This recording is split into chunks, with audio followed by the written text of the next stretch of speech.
कहानी वहीं से शुरू होती है जहां पिछली वीडियो खत्म हुई थी।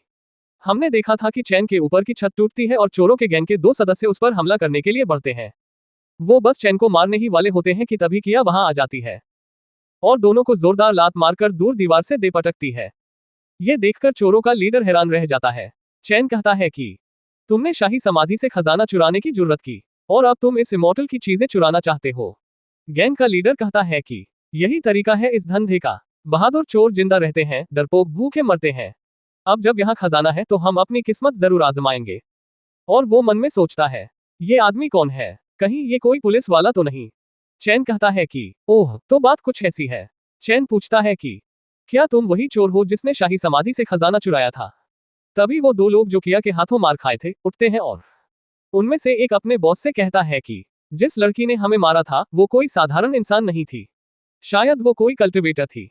चैन कहता है कि जैसा कि तुम देख रहे हो कि तुम हमें हरा नहीं सकते, इसलिए बेहतर यही होगा कि शाही समाधि से चुराया हुआ खजाना लौटा दो, वरना जान से हाथ धो बैठोगे। गैंग लीडर अपने हाथ में 2 बॉल्स पकड़ता है और कहता है कि ठीक है, लगता है हमें बात करनी चाहिए। फिर वो जमीन पर बॉल्स फेंक देता है। धुएं का गुबार उठता है। वो कहता है कि अब भाग निकलने का वक्त आ गया है। चारों चोर भाग जाते हैं। चैन देखता है कि वो कहाँ गए। उसे दीवार में बने 4 छोटे सुराख दिखाई देते हैं।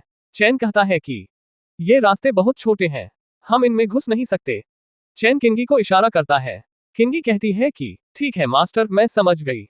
अब हम देखते हैं कि चारों चोर जमीन के नीचे सुरंगें खोदते हुए आगे बढ़ रहे हैं।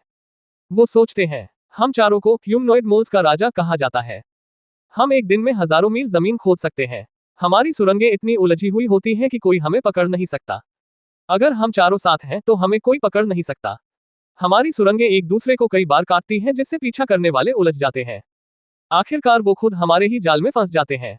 उनका बॉस हंसते हुए कहता है कि क्या तुम बहुत चालाक हो, तो आओ और पकड़ के दिखाओ। तभी उन्हें पीछे से आवाज आती है। तीनों चोर अपने बॉस से पूछते हैं कि ये कैसी आवाज आ रही है।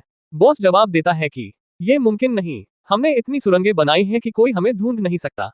फिर वो देखते हैं कि पानी सुरंगों में भर रहा है। वो डर जाते हैं। वो सोचते हैं कि ये पानी कहां से आ रहा है। अब बाहर का सीन दिखाया जाता है। चेन ने 3 सुराख बंद कर दिए होते हैं और सिर्फ एक सुराख खुला होता है।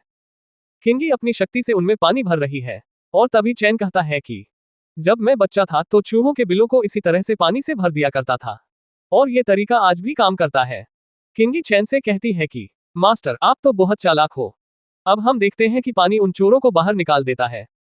किया जो कि बाहर पहले से ही उनका इंतजार कर रही होती है, वह उन्हें देखते ही पकड़ लेती है। गैंग लीडर चैन से कहता है कि हमें माफ कर दो, हमें जिंदा रहने दो, हम सरेंडर करते हैं।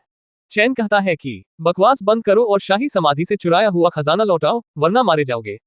अगर खजाना दे दोगे तो तुम्हें छोड़ दूंगा। गैंग लीडर रोते हुए कहता है कि मैं खजाना देना चाहता हूं, लेकिन मैं नहीं दे सकता। हम जिसके लिए काम करते हैं वो बहुत जल्द यहां पहुंचने वाला है, और अगर वो आ गया तो तुम उसका सामना नहीं कर पाओगे। चैन कहता है कि कौन है वो जिसे शाही परिवार से भी डर नहीं लगता।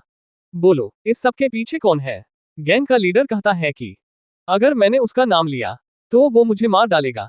वो बस इतना ही कहता है कि पीछे से एक तीर आता है और सीधा उसके आर पार निकल जाता है। वहीं पर उसकी मौत हो जाती है। चैन ऊपर देखता है तो कई लोग नकाब पहने खड़े होते हैं और वही लोग लीडर को मार चुके होते हैं। हमें दिखाया जाता है कि उनमें से एक लड़की होती है जो कि उन मास्क पहने लोगों की लीडर लग रही होती है। तो दोस्तों, ये थी आज की वीडियो। अगर आपको वीडियो पसंद आया हो तो वीडियो को लाइक करें और चैनल को सब्सक्राइब कर दें। Thank you.